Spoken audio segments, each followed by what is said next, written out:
Welcome to Telugu focus TV. నేను మీ శ్రీనివాస్ రెడ్డి. రఘురామకృష్ణరాజు గురించి మనం చెప్పనవసరం లేదు. ఎందుకంటే ఆయన్ను అరెస్ట్ చేసినప్పుడు ఏఎస్పీ విజయ్ పాల్ ఆయన అరెస్ట్ చేసి ఆయన జైల్లో పెట్టడం ఇవన్నీ జరిగింది. అయితే ఆ సమయంలో ఏం జరిగింది అనే దానికి సంబంధించి ఇప్పుడు ఏఎస్పీ విజయ్ పాల్ను కొంతమంది ప్రశ్నించగా దానికి ఆయన చెప్పినటువంటి సమాధానాలు ఇప్పుడు నిజంగా సోషల్ మీడియాలో బాగా వైరల్ అవుతున్నాయి. ఆయనకి సంబంధించి ఆయన చేసినటువంటి వ్యాఖ్యలు కనుక చూసినట్లయితే నిజంగా మనం అందరం కూడా ఆశ్చర్యపోతాం. ఆయన చేసినటువంటి వ్యాఖ్యలు కనుక మనం చూస్తే తెలీదు, గుర్తులేదు, మర్చిపోయా, నాకేం సంబంధం లేదు అంటూ కూడా సిఐడి విశ్రాంతి అదనపు ఎస్పీ విజయ్ పాల్ పోలీసుల విచారణలో డొంక తిరుగుడు సమాధానాలు ఇచ్చారు. ఇది నిజంగా ఒక అధికారి రిటైర్డ్ అయిపోయినా కానీ అతను చెప్పేటువంటి సమాధానాలు ఇలా చెబితే అతని పైన ఏ విధంగా చర్యలు ఉంటాయి అనేది కూడా రానున్న రోజుల్లో మన ముందుకి దీనికి సంబంధించి మరిన్ని అప్డేట్స్ కూడా వస్తాయి. అయితే ఇక్కడ మనం కనుక చూసినట్లయితే దర్యాప్తు అధికారులు అడిగినటువంటి ప్రశ్నలన్నింటి కూడా తప్పించుకునే ధోరణిలోనే జవాబులు ఇచ్చారు. విచారణకు ఏమాత్రం సహకరించడం లేదు. అయినా పోలీసులు ఆయన నుంచి కూడా కొంత కీలక సమాచారం రాబట్టగలిగారు.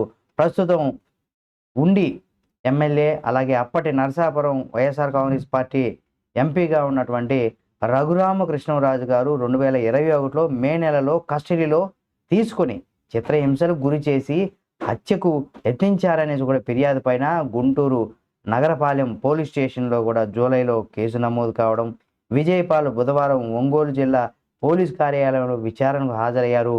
కేసు దర్యాప్తు అధికారికంగా ఇటీవల బాధ్యతలు తీసుకున్నటువంటి ప్రకాశం ఎస్పీ ఏఆర్ దామోదర్ నేతృత్వంలో కూడా విచారణ బృందం విజయపాల్ను ఉదయం 11 గంటల నుంచి కూడా సాయంత్రం 5:45 మధ్య దాదాపు 6 గంటల పాటు సుదీర్ఘంగా ఆయన్ని విచారించడం జరిగింది.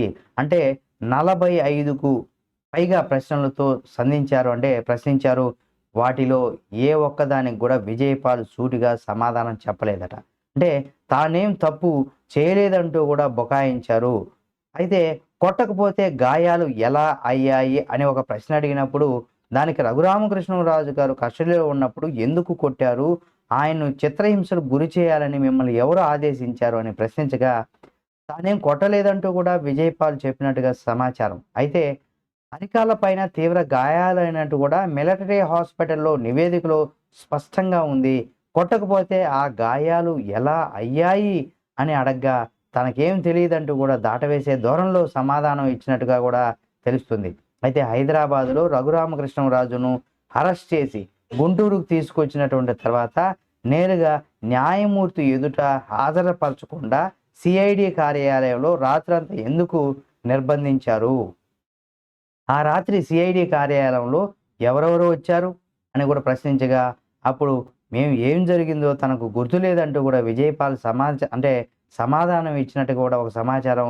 కొన్ని ఆధారాలను ఆయన ముందే పెట్టగా నీళ్లు నమిలారు, సమాధానం చెప్పకుండా గుటకలు మింగారు అనేది కూడా చెప్పుకోవచ్చు. అయితే రఘురామం పైన కేసు నమోదు చేసిన గంటల వ్యవధిలోనే కూడా ఆయన అరెస్టు చేయాల్సినటువంటి అవసరం ఏమొచ్చింది అనేసి కూడా చెప్పుకొచ్చారు.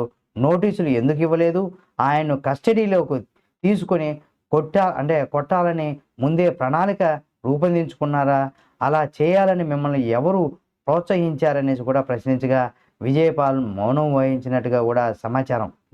పదే పదే ఈ ప్రశ్నను అడిగా ఆయన స్పందించలేదనేసి కూడా తెలుస్తుంది. చిత్రహింసలు పెట్టడంతో కలిగినటువంటి లబ్ధి ఏంటి అనేసి కూడా అడిగినటువంటి ప్రశ్నకు రఘురామకృష్ణరాజు కస్టడీలో కొట్టడం వల్ల మీకు ఎలాంటి లబ్ధి చేకూరింది అని, అది ఎవరి నుంచి సమకూరింది అని విజయపాల్ను కూడా ప్రశ్నించగా తాను కొట్టలేదంటూ ఆయన కూడా సమాధానం ఇచ్చారు.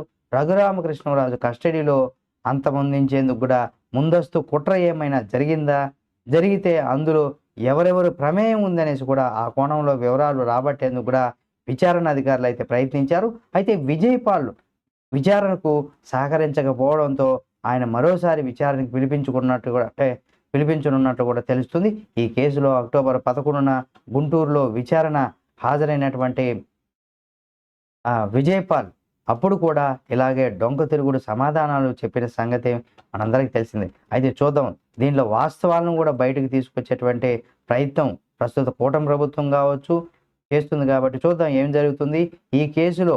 ఇప్పుడు మనం అనేక అంశాలకు సంబంధించి కూడా ప్రశ్నించుకున్నాం కాబట్టి, తెలుసుకున్నాం కాబట్టి చూద్దాం ఈ కేసులో ఎటువంటి మలుపు తిరగబోతుంది, ఇందులో ఎవరెవరు ప్రమేయం ఉంది, అసలు ఆయన కొట్టడానికి గల కారణాలు, ఆ కొట్టించే మని ఎవరు చెప్పారు, ఆయన హత్య అంటే అంతమొందించడానికి ఎటువంటి ప్రణాళికలు వేశారు, ఇలాంటివన్నీ ఈ కేసుకు సంబంధించి మరిన్ని అప్డేట్స్ మరో వీడియోలో మళ్ళీ మీ ముందుకు తీసుకొస్తాం.